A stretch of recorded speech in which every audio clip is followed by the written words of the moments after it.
ಮಲೆನಾಡಲ್ಲಿ ಮಳೆ ಕೊರತೆಯಿಂದ ನೀರಿಗಾಗಿ ಹಾಹಾಕಾರ. ಬೆಳೆ ಉಳಿಸಿಕೊಳ್ಳೋದಕ್ಕೆ ಟ್ಯಾಂಕರ್ ನೀರಿನ ಮೊರೆ ಹೋಗಿರೋದು ರೈತರು. ಕುಂದಗೋಳ ತಾಲೂಕಿನ ಹಲವು ಗ್ರಾಮದ ರೈತರಿಂದ ಟ್ಯಾಂಕರ್ ನೀರು ಸಾವಿರಾರು ರೂಪಾಯಿ ಖರ್ಚು ಮಾಡಿ ನೀರನ್ನ ಹಾಯಿಸ್ತಾ ಇರೋದು ರೈತರು. ಏನಾದರೂ ಒಂದು ವ್ಯವಸ್ಥೆ ಮಾಡ್ಕೋಬೇಕಲ್ಲ ಈಗ. ಸೊ ಆ ಕಾರಣಕ್ಕಾಗಿ ಬೆಳೆಯನ್ನು ಉಳಿಸ್ಕೊಳ್ಳೋದಕ್ಕೆ ಟ್ಯಾಂಕರ್ ನೀರಿನ ಮೊರೆ ಹೋಗಿರುವಂಥದ್ದು ರೈತರು. ಕುಂದಗೋಳ ತಾಲೂಕಿನ ಹಲವು ಗ್ರಾಮದ ರೈತರಿಂದ ಟ್ಯಾಂಕರ್ ನೀರನ್ನು ಹರಿಸೋ ಕೆಲಸ. ಬಟ್ ಪಾಪ ಎಷ್ಟು ದಿನ ಇದನ್ನು ಮಾಡ್ತಾರೆ, ಇದಕ್ಕೂ ಸಾವಿರಾರು ರೂಪಾಯಿ ಖರ್ಚಾಗತ್ತೆ.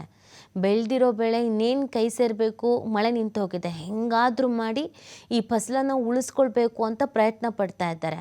ಇದು ಪುಕ್ಷಟ್ಟೆ ಅಂತೂ ಅಲ್ಲ, ಇದಕ್ಕೂ ಕಾಸೆ. ಪಾಪ ಎಲ್ಲಿಂದ ತರ್ತಾರೆ ಹೇಳಿ?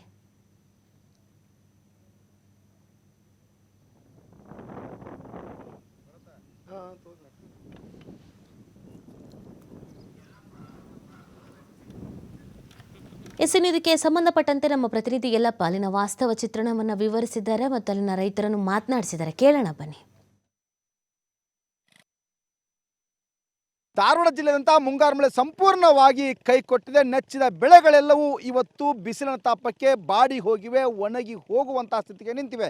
ಕೆಲವೊಂದಿಷ್ಟು ರೈತರು ಬೆಳೆ ಕೈ ಕೊಟ್ಟಿದ್ದರಿಂದ ಅವುಗಳನ್ನು ತಮ್ಮ ಟ್ರ್ಯಾಕ್ಟರಿಂದ ಒಂದು ರೂಟರ್ ಮುಖಾಂತರ ಒಂದು ಹರಗುವಂತಹ ಕೆಲಸ ಮಾಡ್ತಾರೆ. ಇನ್ನೊಂದಿಷ್ಟು ರೈತರು ಇವತ್ತು ತಮ್ಮ ಬೆಳೆಗಳನ್ನು ಹೇಗಾದರೂ ಮಾಡಿ ಬದುಕಿಸಲೇಬೇಕು ಅಂತೇಳಿ ದೊಡ್ಡದಂಥ ಒಂದು ಹರಸಾಹಸವನ್ನು ಪಡ್ತಾರೆ. ಇಲ್ಲಿ ನೋಡ್ಬೋದು, ಇಲ್ಲಿ ರೈತರು ಇವತ್ತು ಒಂದು ಟ್ರ್ಯಾಕ್ಟರ್ಗೆ 8ರಿಂದ 1,000 ರೂಪಾಯಿವರೆಗೂ ಖರ್ಚು ಮಾಡಿ ಇಲ್ಲಿದ್ದರೆ ಆ ಒಂದು ಏನು ಮೆಣಸಿನ ಬೆಳೆ ಏನಿದೆ ಆ ಮೆಣಸಿನ ಬೆಳೆಗೆ ಒಂದು ನೀರು ಹಾಯಿಸುವಂತಹ ಕೆಲಸವನ್ನು ಈಗಾಗಲೇ ಮಾಡ್ತಾರೆ. ಯಾಕೆ ಅಂತಂದರೆ ಈಗಾಗಲೇ ಈ ಒಂದು ಮೆಣಸಿನ ನಾಟಿ ಏನಿದೆ, ಮೆಣಸಿನ ಬೆಳೆ ಬರುತ್ತೆ, ಆ ಮೆಣಸಿನ ಬೆಳೆ ಬರೋದ್ರಿಂದ ಇವುಗಳನ್ನು ನಾಟಿ ಮಾಡಬೇಕು. ಆದರೆ ಬಿಸಿಲು ಇರೋದರಿಂದ ಈ ಒಂದು ಮೆಣಸಿನ ಬೆಳೆಗಳು ಸಂಪೂರ್ಣವಾಗಿ ಈ ಎಲ್ಲವೂ ಒಣಗಿ ಹೋಗ್ತಾ ಇದ್ದಾವೆ. ಒಣಗಿ ಹೋಗಬಾರ್ದು ಅನ್ನೋದು ಒಂದೇ ಒಂದು ಕಾರಣಕ್ಕೆ ಇವತ್ತು ಟ್ರ್ಯಾಕ್ಟರ್ ಮುಖಾಂತರ ಮರೆ ಹೋಗಿ ಇಲ್ಲಿ ಅಂತಂದರೆ ಹೊಲಕ್ಕೆ ಒಂದು ನೀರು ಹಾಯಿಸುವಂಥ ಕೆಲಸವನ್ನು ಇವತ್ತು ರೈತರು ಮಾಡ್ತಾರೆ. ಸಾಹೇಬ್ರೆ, ಯಾಕೆ ಏನು ಮಾಡ್ತಿದ್ರು ತಾವು ಇವತ್ತು? ಸರ, ಮಳೆ ಇಲ್ಲ, ಬೆಳೆ ಏನಿಲ್ಲ ಸರ. ಎಲ್ಲ ಇವು ಒಣಗಿ ಹೊಂಟಿದ್ವು ಸರ, ಒಣಗಿ ಹೊಂಟಿದ್ವು. ಮುಂದೆ ಏನೋ ಮಳೆ ಆದೈತೆ ಅನ್ನೋ ಆಶೆಕಾಯಿ ಇವು ನೋಡಿ ಬದುಕಿಸೋ ಆದೇವು ಸರ ನಾವು. ಈಗ ಏನು ಮಾಡೋದ್ರಿ, ರೈತನ ಪರಿಸ್ಥಿತಿ ಭಾಳ ಗಂಭೀರ ಆಗೈತಿ. ಇನ್ನು ಸಾಯೋದೊಂದು ಹೋಯ್ತಿ ಅಂಥ ಪರಿಸ್ಥಿತಿ ರೈತರಿಗೆ ಐತಿ. ಎಷ್ಟು ಖರ್ಚು ಮಾಡಕತ್ತಿ ಸರ? ಇದು ಒಂದು ಟ್ಯಾಂಕರ್ಗೆ 1500-1600 ರೂಪಾಯಿ ಬಾಡಿಗೆ ತೊಗೊಂತಾರೆ ಸರ. ಮತ್ತು ಇದು ಒಂದೇ ಟ್ಯಾಂಕರ್ ಸಾಲಲ್ಲ ಸರ, ಒಂದು 4-5 ಟ್ಯಾಂಕರ್ ಹೊಡ್ತೀವಿ ಸರ. ಹಿಂಗಾಗಿ ದಿನ ಹೊಡಲಿಲ್ಲ ಅಂದ್ರೆ ಮತ್ತೆ ಬಿಸಿಲಿನ ತಾಪಕ್ಕೆ ನೋಡಿ ಸರ್ ಎಲ್ಲ ಒಣಗಿ ಹೋಗ್ಬಿಡ್ತಾವೆ. ಹಿಂಗಾಗಿ ಮತ್ತು ನಾವು ಏನು ಮಾಡ್ಬೇಕು, ಅನಿವಾರ್ಯ ಪ್ರಸಂಗ ಸರ್. ನಮ್ಮದು ಭಾಳ ಪರಿಸ್ಥಿತಿ ಗಂಭೀರ ಆಗೈತಿ. ಸರ್ಕಾರ ಇದ್ರ ಬಗ್ಗೆ ಗಮನ ಹರಿಸುವಂಥ ವ್ಯವಸ್ಥೆ ಮಾಡ್ಬೇಕಂತೇಳಿ ನಾ ಈ ಮೂಲಕ ಸರ್ಕಾರಕ್ಕೆ ಮನವಿ ಮಾಡ್ಕೊಂಡು ಸರ್. ರೈತ ಸಾಲ ಸಂಪೂರ್ಣ ಮನ್ನಾ ಮಾಡಿ ರೈತ ಬದುಕ್ತಾನೆ, ಇಲ್ಲ ಅಂತಂದ್ರೆ ಆತ್ಮಹತ್ಯೆ ಮಾಡ್ಕೊಂತ guarantee sir. Okay, thank you sir. ಎಲ್ಲಿಂದ ತಂದ್ರಿ ನೀರು ಇವನ್ನ? ಸರ್, ಇವ್ರನ್ನ ಇಲ್ಲೇ ಕೆರೆ ಒಳಗೆ ತುಂಬ್ಕೊಂಬಂದೀವಿ ಸರ್. ಅದಕ್ಕೆ ಈ ಎಲ್ಲ ಪೀಕ್ ಒಣಗಾಕತ್ತಾವ ಸರ್. ಈಗ ಮೆಣಸಿನ ಮಡಿ ಇವೆಲ್ಲ ಒಣಗಾಕತ್ತಾವ ರೀ. ಮುಂಗಾರಿ ಅಂತರಿ ಕೈ ಬಿಟ್ಟಂಗೆ ಸರ್. ಮಳೆ ಅಂತೂ ಹೋಗಿತ್ತು ರೀ. ಈಗ ಇರೋದು ಇದಾವಂದ ಸರ್ ಪೀಕ್. ಇದು ಒಂದು ಸ್ವಲ್ಪ ಮಳೆಗೆ ತಡೆಯುವಂಥ ಪೀಕ್ ರೀ ಸರ್. ಇದನ್ನು ಇವು ಆದರೂ ಈಗ ಅರ್ಧ ಬೆಳೆ ಬಂದ್ಬಿಟ್ಟದ ಸರ್. ಮಳೆ ಇಲ್ಲ, ಹಸಿ ಇಲ್ಲ ಸರ್. ಅದಕ್ಕೆ ಇಲ್ಲಿ ಎಲ್ಲಾರು ನೀರು ಇದ್ದಿದ್ವಲ್ಲ ಸರ್, ಕೆರೆಯಿಂದ ತುಂಬ್ಕೊಂಬಂದಿಲ್ಲ, ನೀರು ಹೊಡೆದು ಬದುಕಿಸುವಂಥ ಕೆಲಸ ಮಾಡಾಕ್ತೇವೆ ಸರ್ ನಾವು. ಈಗ ಬರೋ ಇನ್ನೊಂದು ಸ್ವಲ್ಪ ದಿನದೊಳಗೆ ಇವನ್ನೆಲ್ಲ ಅಗಿ ಹಚ್ಬೇಕು ಸರ್.